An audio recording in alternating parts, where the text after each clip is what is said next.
Ladies and gentlemen, welcome to The Right Time, a Wave original. My name is Bomani Jones. Thanks for listening wherever you get your podcast. Thanks for watching us on YouTube.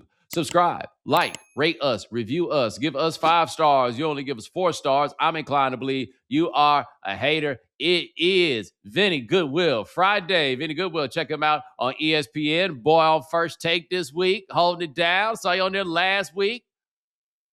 Doing a little bit, man. Getting a little extra reps. You know what I mean? It's All-Star break, so people going to Cancun. You know, they do the baseball thing. They,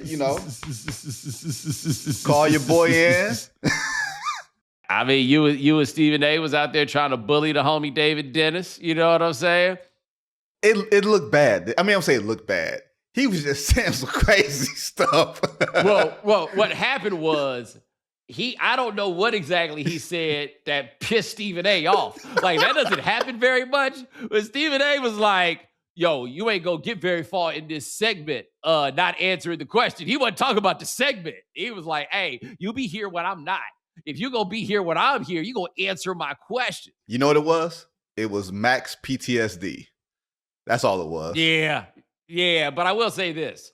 We got a good All-Star game. Yes. This go around. We got a good All-Star game largely because you got to do it out there who'll be pitching people shit, and that will make you be on your P's and Q's. Like the best weak side shot blocker that basketball has ever seen. You don't have a big brother. I just a big brother. My big brother's 13 years older than me.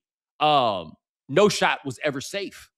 It didn't matter how far away he was, right? You have to be so dedicated. Like, that's the underrated part of the NBA, how quick you got to get them shots up. Because they're just, even the guys you think can't play defense, no, they can. They can. Like, if they was playing against you, you would think that they was Jason Voorhees too, right? You would think they all were. But now the guy that's Jason Voorhees, 2 Jason Voorheeses, is out here. Oh, the All-Star game going to have to pick up because he going to pitch your shit to the front row. I mean, I remember I told you a long time ago, all it takes is one maniac. And sometimes that maniac was Mike. Sometimes that maniac was Kobe. Now the maniac is Big Slim. And Big Slim, I firmly believe, and Edwards had no designs on playing hard in that All-Star game. He came out there with the hoop earring. When you coming out with a hoop earring, you ain't got no designs on playing hard. That hoop earring could get ripped out like Lawrence Fishburne in that one movie. You know what I mean? Like, you never know, right? Because Big Vic is out here pitching shit. You gotta be. One thing NBA players don't want to be is embarrassed by their peers. So if one guy is doing it, then you know what? We all got to fight on this lie. And this lie is that we got to be competitive. And that's all it took. And I didn't care if the last game, Bo, was a blowout. The old dudes had played 3 straight games. They was going to be tired. We all got our money's worth Sunday afternoon. And I don't think we were asking too much, and I think the players delivered. Like, they exceeded the expectations. Well, just act like this thing, like, act like you want to be there. Like, I don't think it needs to be Game 7 of the NBA Finals. I think that people would settle for it looking like a charity game from the 1980s, right? Like, watching Isaiah Thomas lay on his back and do dribbling tricks. I think people would be okay with that. You know what I mean? Like, just look like it's something. Right? Just, it doesn't matter really what the something is, but just look like it's something. Because this is what we got to come to understand about the All-Star game as the calendar for the NFL has changed. Like, you go back and you look at it, they used to play the Super Bowl on like January 15th. It is gradually over the years moved back a full month as to where next year it's going to be the day before President's Day, where the NBA got moved off its corner and is going to have to play the All-Star game on a different weekend. The Super Bowl is house and Valentine's Day, baby. This is what it's going to do. But what happens for the NBA and why that week turns so negative is this country addicted to football, man. And so they go from being all juiced up and all wired up about football, and then they're like, all right, football's over. Well, what's going on in basketball? Well, the All-Star game is this week. Oh, shit, are you serious? And then you get to the All-Star game, the dunk contest, right? They put it out as misery many times. They're going to put it out as misery before they bring it back. But that ain't what we remember it being. Then you get to the game, and the cats ain't really out here playing. And you'll be like, yeah, well, the Pro Bowl is terrible too. And you're right. And when the Pro Bowl was terrible, by the way, We said the Pro Bowl was terrible, and that's why they moved to flag football. The difference is the Pro Bowl had an excuse for being terrible because nobody should be playing football just for the hell of it. You know what I mean? But for the NBA, the country is right here. They scratching, they itching, they missing that football, right? I got to have it, but it's gone now. And then when you come back, it's a lesser version of an all-star game than it should be. That's why they can't afford to let it slack. Like if people had a couple weeks to ease into it, let's say it came out of football season and went into the NBA Cup, I think that would work. I think that would go. Now, of course, you can't, right? The Cup serves a different purpose. Right. But you coming off the football and then y'all out here trotting out some bullshit? No, man. And people look for a reason to kill the NBA anyway? Nah, it ain't gonna work. Well, that's the thing. And that was one of the points that David was trying to make. But he was trying to make it a much grander point than it was, people want any excuse to talk about the NBA being these overpaid millionaires, True. But sometimes we just talking about ball. And we don't. Yeah, we had a broken clock situation. Yeah. It just happened to meet. It just happened to meet right at the right time. Pun intended. I think that's a good point. I also think, Bo, there are markers that come into the NBA season now. It's like opening night, opening week, like you get a couple of good matchups that get you a little, get you a little juiced. Then you go back, and then the NBA Cup happens in Vegas like a month and a half later, and then it's Christmas Day, and then we all into the football. Because right from Christmas Day to Valentine's Day or whatever it is, you all in high stakes football. You into the end of the regular season, you into the wild card, you into the Super Bowl, you into everything else. People dip in and out. And once it's time for All-Star, it's like, okay, the trade deadline done passed. Let me dip back in there. All right, now the NBA, you got my attention. What you gonna do with it? And what they've done with it has been nothing for the past X amount of years. And the one thing I do, because I think KD, despite all this other stuff, KD is really good at creating the straw man. And when he sat in front of us the other week and said, I've been watching these All-Star games to see this type of Game 7 intensity y'all been talking about. We ain't never asked for no Game 7 intensity. We don't want to see no Game 7 intensity because we know y'all got teams to go back to. We know as soon as the game starts to get out of hand, it's going to be 1, 2, 3 Cancun, and we ain't even mad about that. Go to Cancun. Get your break. Because in 4 or 5 days, the grind is coming right back. And then you start seeing the ramp up for the NBA. And to be honest, Bo, the ramp up, all this conversation about the All-Star game has obscured the fact that there's been some good basketball this season. And there's going to be more good basketball in the final 2 months of the regular season before we get to the playoffs. I understand them saying, hey, man, enjoy what you got in front of you. My thing is, don't take away from what's in front of you. Yeah, and look, it's about to be a thing, guys. Like the hoop is about to be for real. Like I saw something online. It was a clip of Dan Le Batard was talking to Chuck Klosterman about football. And I don't know what's happened to Dan since I left, but he's gone analytic minded in a way that doesn't add up to me. But he was saying basically the point he was making about football was that he'd rather watch football in a dome because he wants to watch the game to find out who the better team is, and that you get a better metric of who the better team is if you are playing it under most optimal circumstances. And Klosterman, I think, correctly made the point that we don't watch games to find out who the better team is. We watch them to see who's going to win, right? Part of the charm of it is that sometimes the team that isn't the best wins. Sometimes it is about, or being the best is about your ability to overcome a certain set of circumstances, or sometimes those circumstances are weather. Sometimes those circumstances are bad matchups, right? But a tournament is a gauntlet. It's not about evaluating the teams. It's about testing the teams and who's going to come out on top in the end. Sometimes that's not going to be who's best. This NBA season feels like one of those where it's narrowed in the West just a little bit, right? Like we see that the Thunder are no longer early in the year, we thought they were going to win 75 games. I mean, it was a reasonable question that they were going to do that. now they're only 3 games ahead of the Spurs, right? Like, I don't think the Spurs are going to catch them, but it would not be crazy. I think we generally believe that the Thunder is the best team in the NBA. There are metrics that indicate that they are by far the best team in the NBA. Some of this regression to the rest of the league has also been as a result of injuries. But you and I both know they don't want to see the Spurs. No. If it comes down to it. No. But we also know the Spurs might not want to see the Nuggets, right? This is a year where the matchups in the playoffs feel like they're going to matter a lot more than they have in previous years. And there are legitimately, I think, 5 teams that somehow could win the championship.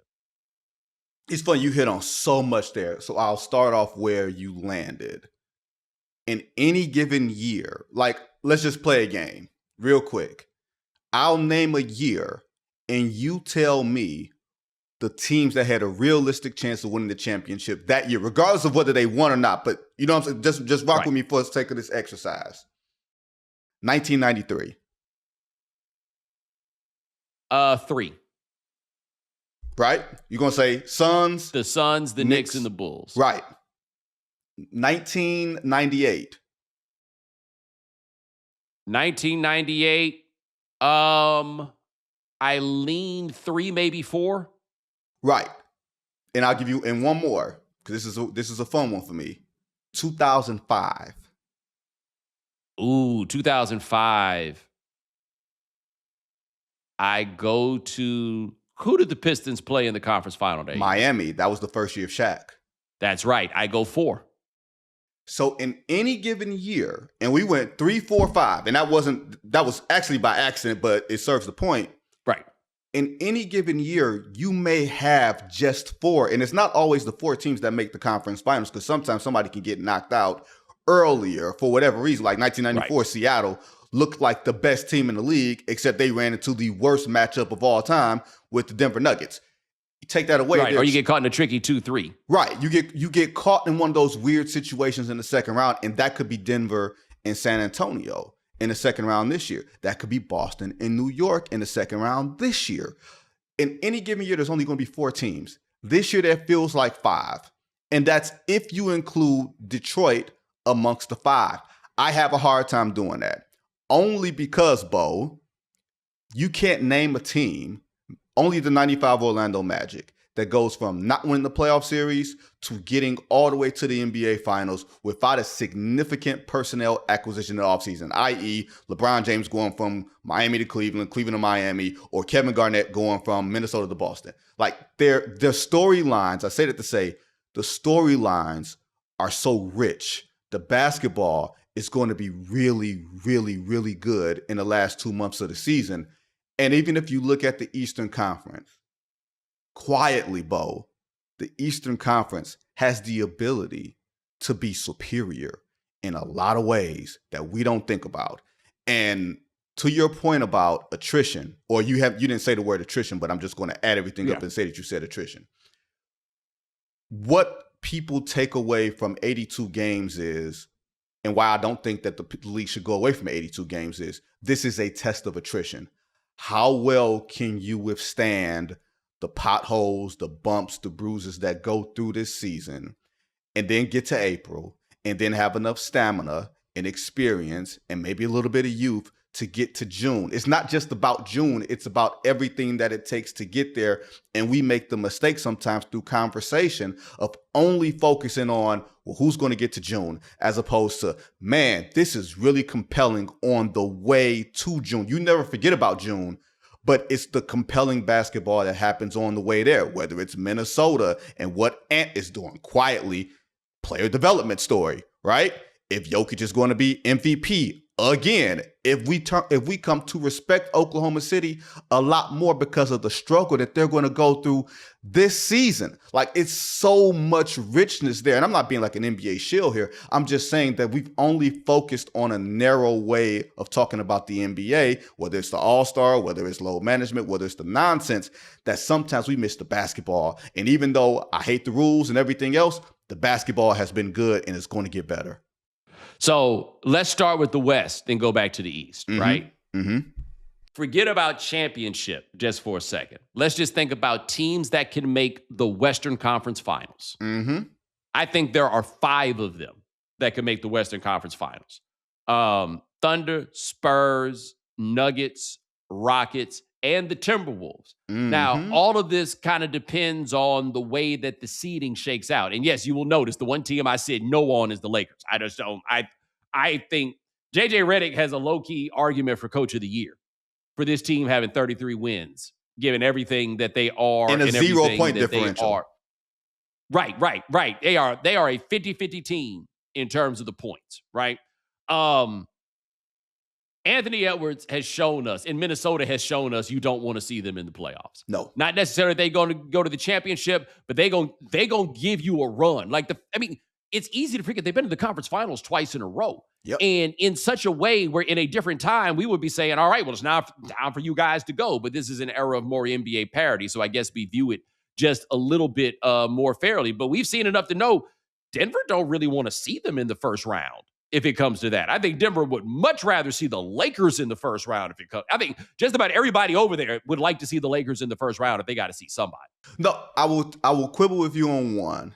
I think Houston would probably rather see Minnesota than the Lakers. Only because the Lakers are really good at winning close games. The Rockets are not. And despite there being what I believe to be a significant gap between how good the Rockets are and how good the Lakers are, if the equalizer is how you perform in close games in the playoffs, that's where it gets sticky. And I was curious if you were going to name the Rockets for that very reason. They don't have a point guard. They are 12-15 in clutch games, and clutch is defined as within 5 points in the last 5 minutes. But they can overwhelm you defensively, right? And that's the weird part about all this. And that's the weird part about this whole parity discussion is that every team, even the Thunder to some degree, every team is flawed. Every team has a flaw that can get you knocked out of a playoff series if the wrong matchup comes and hits you. In Minnesota, to your point, they don't really necessarily have a point guard either, even though they got Mike Conley back. He's older. You're not going to depend on him to be that 40-minute, a night guy. Can Anthony Edwards do it again? What giant is he going to knock out? Think of the Giants he's knocked out already. He sent Kevin Durant home. He sent Nikola Jokic home. He sent a hobbled Stephen Curry home. I can't even really say that because Steph only played one game and in one game that they lost. He sent LeBron home. He sent virtually everybody home that they have put in front of him, including Luka Doncic last year with the Lakers.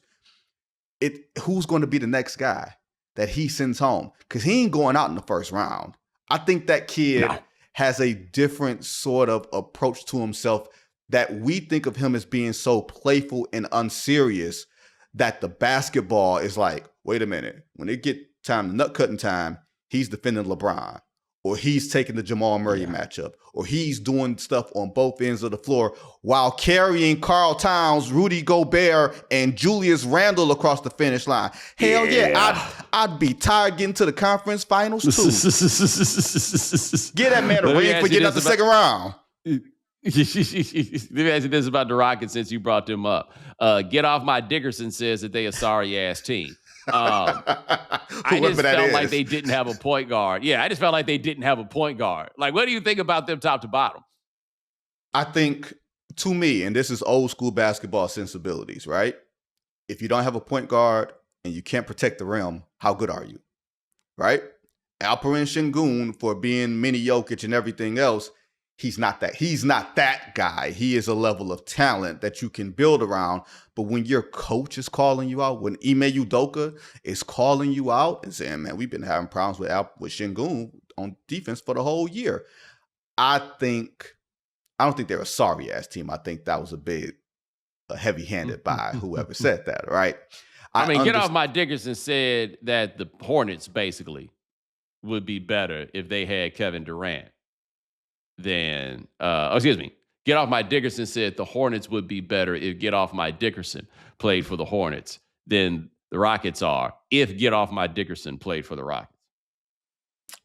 I don't know if I completely agree with that because I don't know if LaMelo Ball is a serious point guard at this stage. And considering some of the stuff that I've seen, like, Miles Bridges and some of these other guys engaging, I don't know how they were going to really fare when it comes down to, playoff situations. I do believe in Ime as, as a playoff coach. I believe in Amen Thompson because I think when all this is over, he's going to be the last man standing, unless they go get Giannis or something this offseason. Like, I think they have stuff. They are just not complete. And I think Get Off My Dickerson knows what complete teams look like because maybe Get Off My Dickerson has played on a couple of complete teams.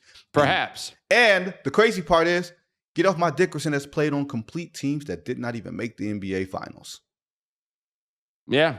That is a fair theory to have about Get Off My Dickerson. That is what informs his uproarious commentary. Is that right there? The rest of the thing in the West to me is Denver, I think we feel is a complete team. Yes. That we just haven't seen play together that much. But with all the time Jokic missed and they still are where they are, I don't, somebody finally played to all-star level by the time the all-star game had come around.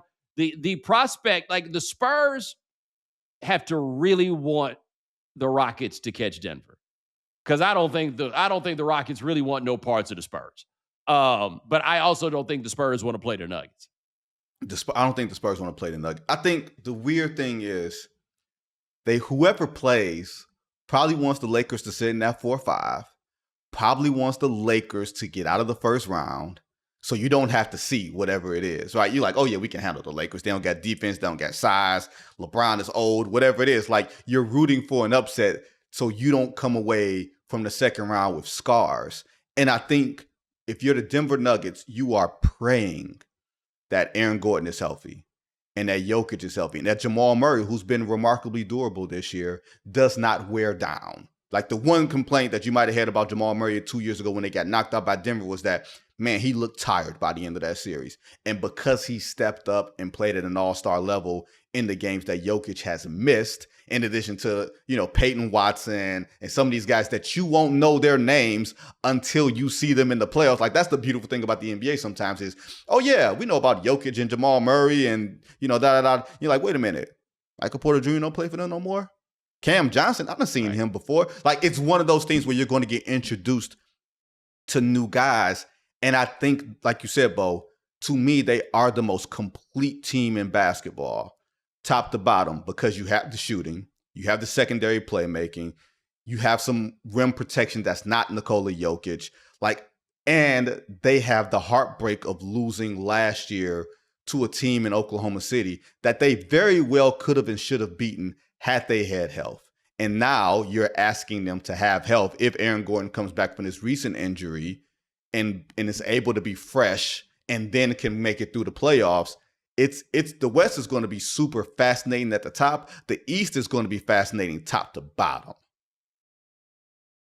So I don't think Jokic is going to be able to play enough games to get into the award running. And I just like to note for everybody that has this huge problem now with the 65-game limit that people absolutely rooted for when they brought it around because they thought it would get guys to play more games. The truth is the MVP always plays more than 65 games. Like that, like on that level, that rule typically enforces itself. Buddy, Walton was the only one. Jokic, Walton's the only one, right? But let me tell you something, man. For whatever the advanced numbers are worth, Jokic is low-key having quite possibly like the greatest NBA season that anybody has ever seen. It is unreal how good he is. Like, and all the things that you pointed to about what makes the Nuggets good, it's just gone to the point that, you have to say out loud. They have the best player in the world. Yeah. Look, we did one of these, Tim Bontemps does one of these straw poll MVP things at every, quarter mark of the season. And I was looking and I was like, who else? It's like Stevie Wonder in the 70s. Who's going to win the Grammy this year? Did Stevie Wonder put an album out? Yes. Then he gets album of the year. That's where we are with Jokic. And add to the fact, both since he's come back, he hasn't even looked like himself, like completely, like the touch hasn't come all the way back, which you can expect when you miss that much, basketball over a concentrated period of time. And yet the numbers are still insane. The fact that he's like, yeah, I can lead the league in assists and rebounding. Like, wait a minute. This is like White Wilt.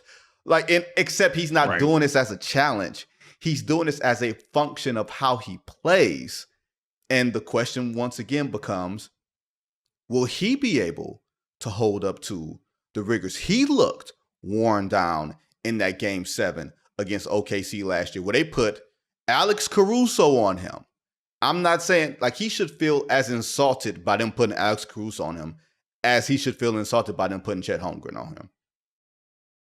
Yeah, everybody seems to be insulted by the idea of putting Chet Holmgren on him. Like, that's the thing with the Spurs. Like, the idea of a Victor Jokic matchup. Look, the idea of a Victor Chet playoff series. Well, hold on. We got time. Okay. The Victor Jokic situation is how that goes in the postseason just because Jokic is so much bigger.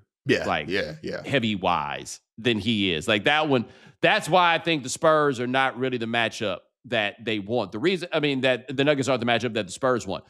The Spurs and the Thunder, the question we all had last year about the Thunder, if they was just a little bit too thin, right? A little light in the ass to get it done. If that is the description you have, Victor is like, yeah, let's play them. I think that could be a lot of fun, guys. What do you think? Yeah, I think we should do that. I think I saw some numbers that say Jokic is averaging like 36 and 12 against Vic. Everybody got a kryptonite, dog. Vic can be Jason Voorhees, and it don't matter. That's Freddy Krueger over there. You know what I mean? Like, it does not matter. Like, I tend to believe that from a matchup standpoint, Vic is like the only like super tall. I'm gonna say super tall guy. I got Luke Cornett over there. But what San Antonio does is we got guard penetration, and we're going to break you down. And then whether it's pitch out to the Harrison Barnes of the world or we get it up top to Vic, like that may not bother Denver as much, right? It bothers Oklahoma City. Oklahoma City is not used to getting broken down at the point of attack all the time. Oklahoma City is not used to you being able to throw multiple defenders at Shai Gilgeous-Alexander and have enough to go at Jalen Williams at the same time, and having this big pterodactyl at the rim, which means, hey, y'all, everybody stay down. Don't jump. Don't fall for the pump fake. Send them to me. And that's the one place you don't want to go. So, yeah, when we talk about these matchups, man, it all depends on who gets to that 2-3. Because you may want to get the top seed this year, but I don't think Oklahoma City is relinquishing that. Yeah, and then, the idea that the Thunder could look like the future, and then nothing really changed except Victor got a year older. That was the only thing that really changed. Victor got a year older, and then it's like, oh, wait, there's somebody else here. Like, I saw the numbers. ESPN says there's a 70% chance the Thunder win the West, a 9% chance for the Spurs, and I think it was a 9% chance for the Nuggets. I'm like, that 9 for the Spurs feels low. Low. Once again, I go like to the Detroit thing. San Antonio didn't even make the playoffs yet. That feels like that's true. Such a massive jump. Like, I don't think we give enough to how much stamina is required to get through a playoff series, let alone 3, when you've never done it before. And all of a sudden you're expected to go through the gauntlet of, they can beat Oklahoma City, right? Let's say they do. Tell me how much they're going to have left after that series. That's true. Tell me what if that's going to be their NBA finals. Like, we beat them. We beat those dudes. We are built to beat those dudes. We don't like those dudes. We can't stand them dudes. Fuck them as a staff, record label, and as a crew, right? That's how they feel. Then you got to gear up for Houston or Denver or Minnesota, who's going to be sitting there waiting with their own scars, but with their own experience. Like, experience can never be overrated in these playoffs, especially this year's NBA playoffs. You got to have some pain, and I don't think San Antonio has had any level of pain yet, man. Yeah, and I do think the Thunder, those nice guys need to find it somewhere, because their trick bag, they like Drake against the Spurs in that Drake don't hate them dudes as much. He just like Drake did not hate Kendrick the way them dudes hate back. You know what I'm saying? So he's J. Cole then. Well, J. Cole just opted out. This is not an option here. Like, I don't think that Drake didn't have a problem with Kendrick. It just wasn't the same, right? Victor and the rest of those guys hate the Thunder so much. And I just don't know, if you're not that type, how you dial it up. I hate the way that you walk, the way that you talk. They hate everything Oklahoma City stands for. I don't know where it comes from. Single thing. And Victor. Oh, yes, you do. Well, it's very clear where it comes from. Victor hates Chet. Mm-hmm. And what seems clear is that Victor is contagious in that way, right? Victor said, I hate Chet, and that means they all hate Chet. And that means they got to hate everybody else because them other cats is riding with Chet. That's how it happened. He's that guy. I don't feel like we've had that guy in a while who's just like, all right, we hate them now. All right, dog, we hate them. Yeah, who gonna challenge him and say we not? Who gonna challenge Vic in the locker room and say, no, but it's not even about challenging. It's about, I now feel exactly the same way that you do. Yeah. No, I'm just saying, who's gonna say that we don't? Who's gonna say no, this? I'm saying, forget about who says it. It's not about don't. Now we all do. They're not pretending to hate them now. Now they all do, because he said that's what it's about to be. Yeah, it's somehow it just became ingrained in them, and yeah.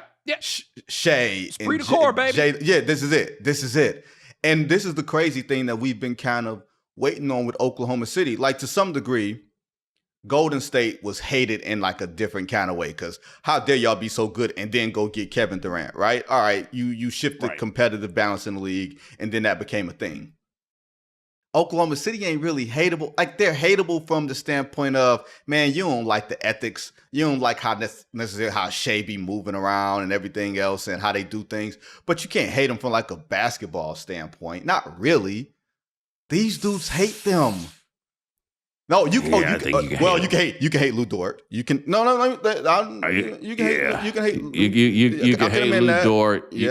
You can hate the foul mercantile exchange that they run over there. I mean, they got a heavy Dort proportion over there. Like, it's there's room for it. And hey, man, Spurs got a lot of like dreadlocks that, like, I know they real dreadlocks. You know what I'm saying? Like, they ain't no extensions going on over there. Like, it's a lot of cats over there you don't want no problems with. But hey, coming up next, we're going to talk about what's going on in the East. And my one question I will ask Vinnie, that I will have a crazy look on my face when I ask. Ever wanted to go to the NBA Finals? Well, now's your chance, courtesy of FanDuel. All you have to do is use your profit boost on an NBA future, and you'll be entered for a shot to win an NBA Finals trip for two. NBA futures let you lock in your pick for who you think will go all the way, whether it's a team to win the championship or a conference title. Visit FanDuel.com/Bomani to get started. Play your game with FanDuel, official sports betting partner of the NBA. 21 plus and present in select states for Kansas in affiliation with Kansas Star Casino, or 18 plus and present in D.C., Kansas, or Wyoming. Opt-in requirement. Awards are non-withdrawable. Restrictions apply, including bonus and token expiration, leg requirements, and max wager amount. See terms at sportsduel.fanduel.com. Gambling problem? Call 1-800-GAMBLER or visit rg-help.com. Call 1-888-789-7777 or visit ccpg.org/chat in Connecticut or visit mdgamblinghelp.org in Maryland. Hope is here. Visit gamblinghelplinema.org or call 800-327-5050 for 24/7 support in Massachusetts, or call 1-877-8-HOPE-NY or text HOPE-NY in New York. All right, we're back with Vinnie Goodwill of ESPN. And my question is very simple, because I can't believe we're bringing this up. The Celtics really about to bring Jayson Tatum back? I feel like I'm crazy. I feel like I'm the only person that is crazy here and thinking, why is he coming back? Unless he thinks this is part of the Jayson Tatum story that's going to make him face of the league or something like that. Like, he thinks this is the next quotable thing that he's going to do in his Truman Show career. I don't get it. You are in year one of an extension that is, I think, $300+ million, which means In this luxury tax apron world, you got $200-300 million players locked up for the next X amount of years if you choose to keep them. The template for Achilles injuries returns is Kevin Durant at 588 days. That was almost the equivalent of a season and a half, because he missed the 1920 season and early part of 2021 when we had COVID. And he came back to looking like Kevin Durant. I know the difference is Jayson Tatum is younger than KD was by a few years and had fewer playoff miles on his body, believe it or not, And they apparently got him on the operating table faster than is ordinarily the case. Yeah, they got him the next day. I think the same thing happened with Dominique Wilkins. Dominique Wilkins, when he tore his Achilles, he got on the table the very next day. Who, by the way, was the gold standard. Right. And he came back the next year and was averaging 30 until, they traded him. Right? But I don't see the benefit of Jayson Tatum for Danny fucking Manning, who didn't even come back the next season. Sorry, you were talking about. I'm sorry. 2026. Look, your Dominique Wilkins day is my Barry Sanders day. I'm sure you look. July, yeah, but they didn't tell Barry to leave. Yes, they did. When you bring in Boss Ross and you bring in Scott Mitchell, replace him for Charlie Batch in the second round of the next year, yeah, you tell him Barry to go.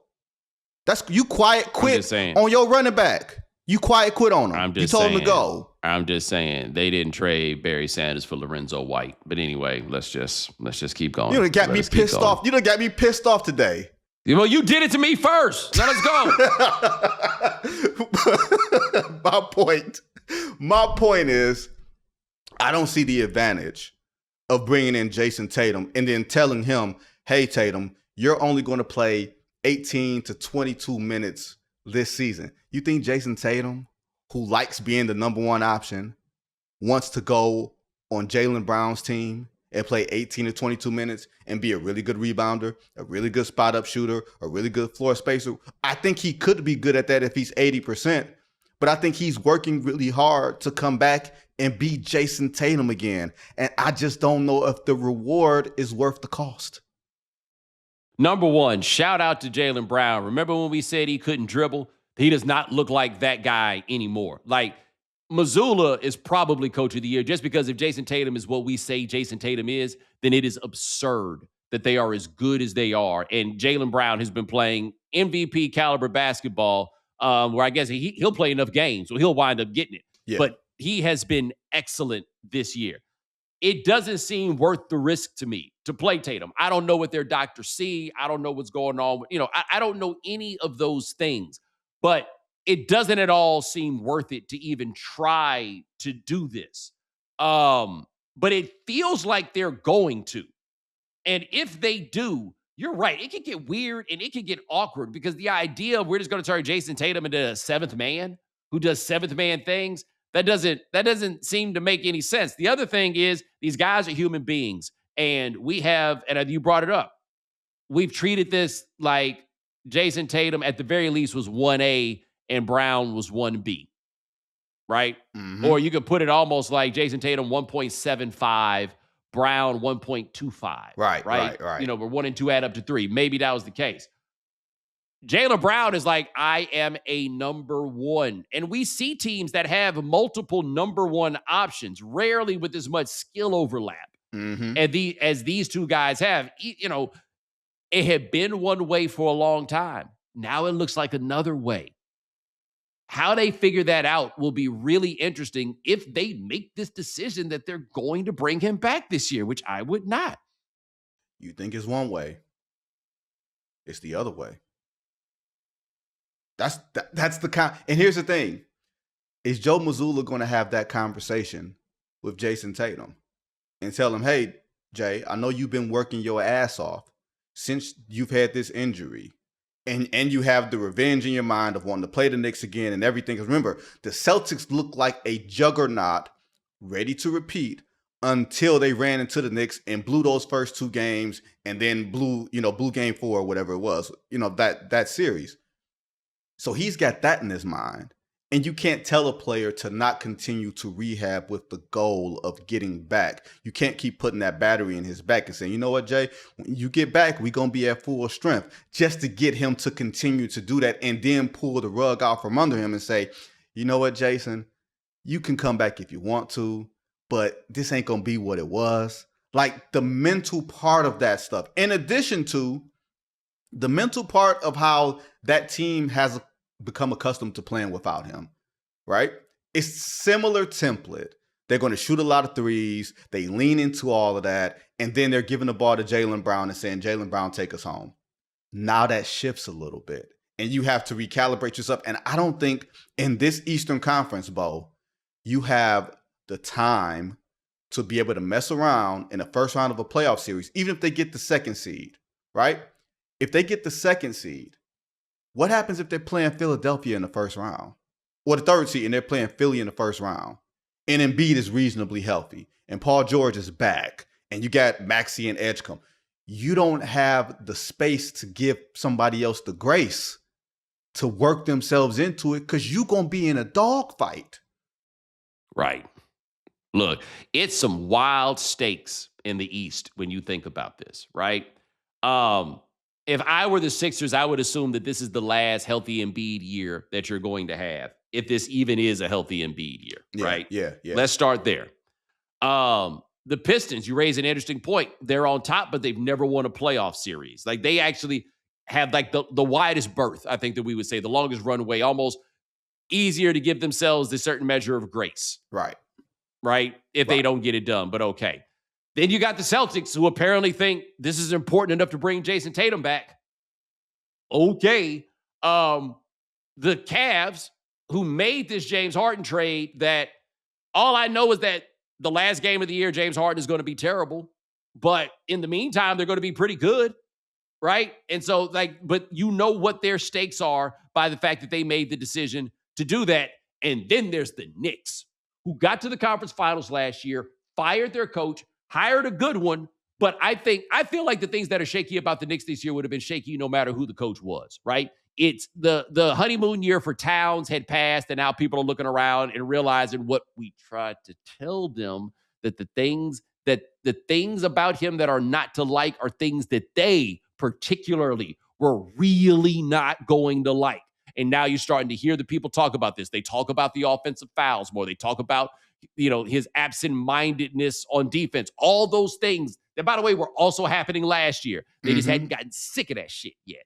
And now it's here. Like Mike Brown, who I think is a much better coach than he ever gets credit for. He's coaching for his job, right?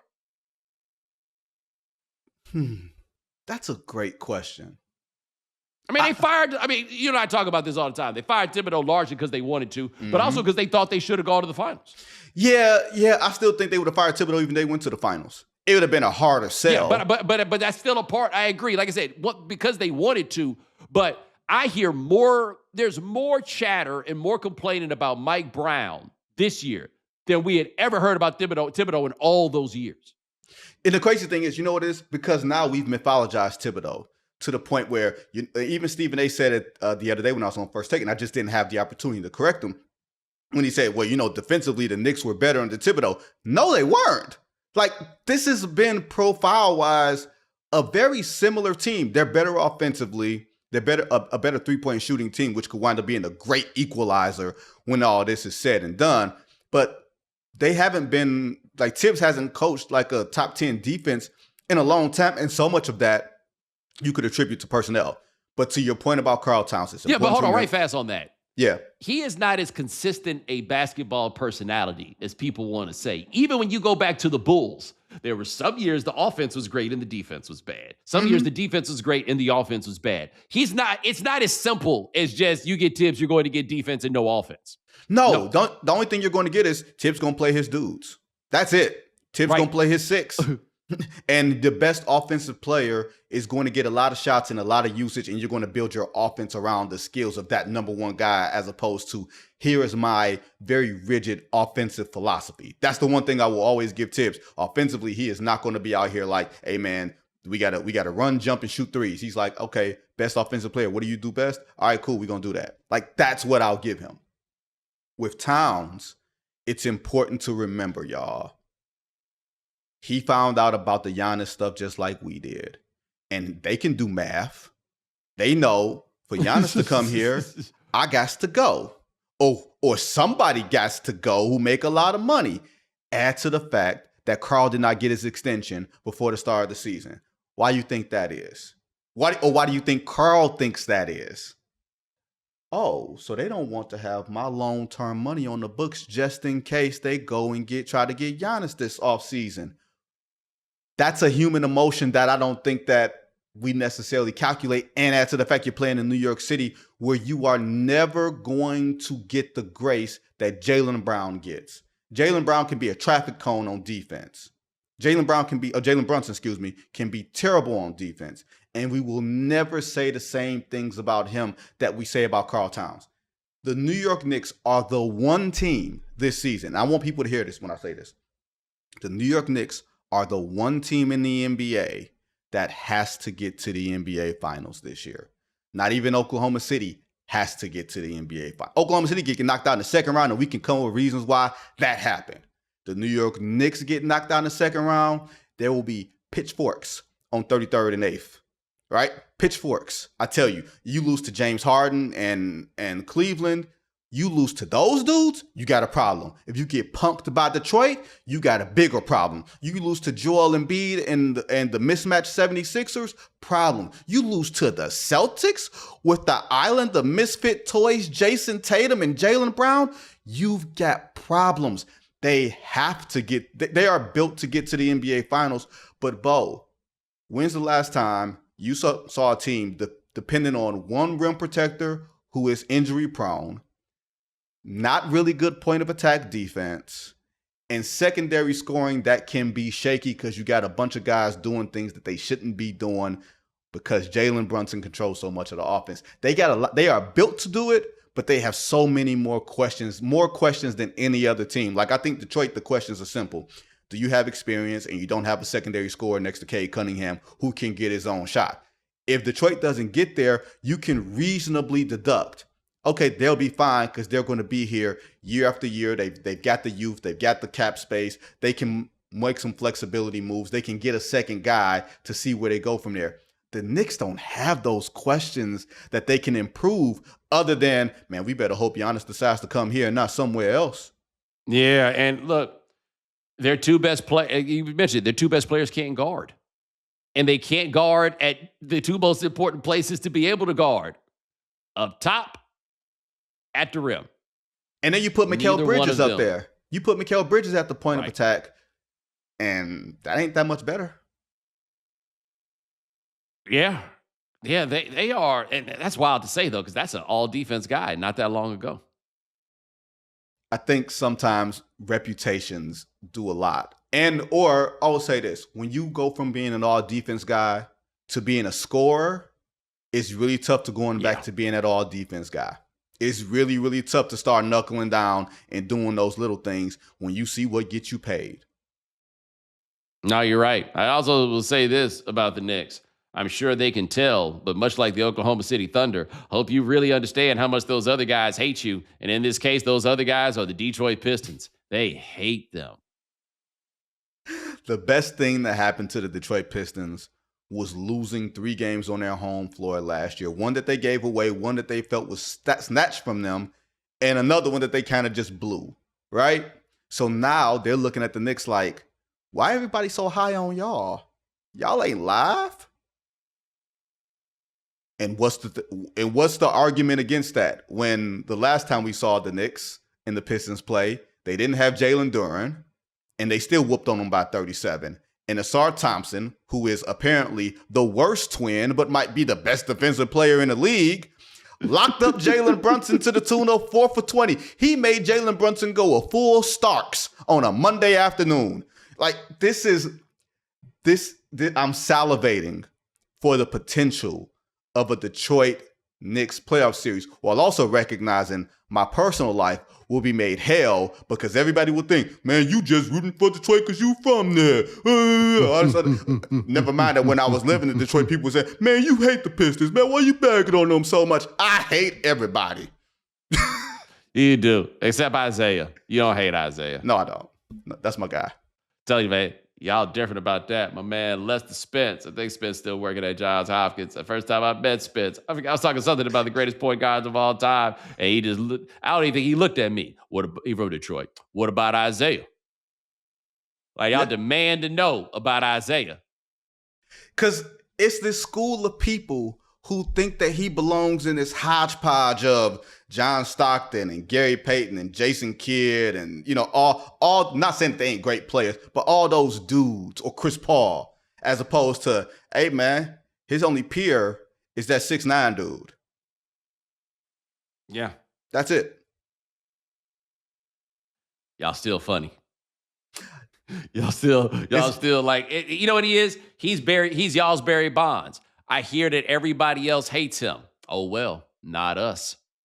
But see, there's an acknowledgement, though, that Barry Bonds might be the greatest hitter we've ever seen, right? Like, you can make all the arguments against Bonds for whatever the reasons are, but people will still say, before he ever did anything, he was 40-40 and he won MVP 3 times. Like, there's still that acknowledgement. For people who don't give Zeke his propers, it's not even the acknowledgement. Well, he did beat Mike Bird and Magic. They don't even say that. They say it like it's a postscript. They say it like it don't mean shit. So when you say that winning matters and all you go to is, man, well, Zeke petty. Well, wait, Magic petty? Michael King petty? Yes, he is. Y'all love the petty. But when Zeke is ruthless, all of a sudden it's a problem. Nah, man, we ain't taking that hypocrisy. I will not take that hypocrisy. I think people should be quiet. Detroit versus everybody. How did you get me there? How did you get me going full that one dude in that interview with Mike Wallace when he told him to be quiet? Yeah, man, you sound like the new Bruce Bowen. Like, I always knew you was gonna get back to that. It never fails. It never fails. Check my man out at ESPN covering the NBA, brother. I appreciate you. All love, bro. Appreciate you, man.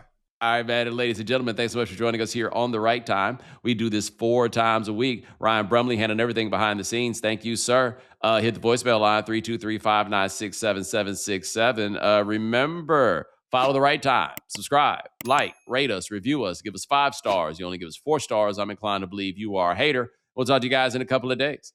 Take it easy.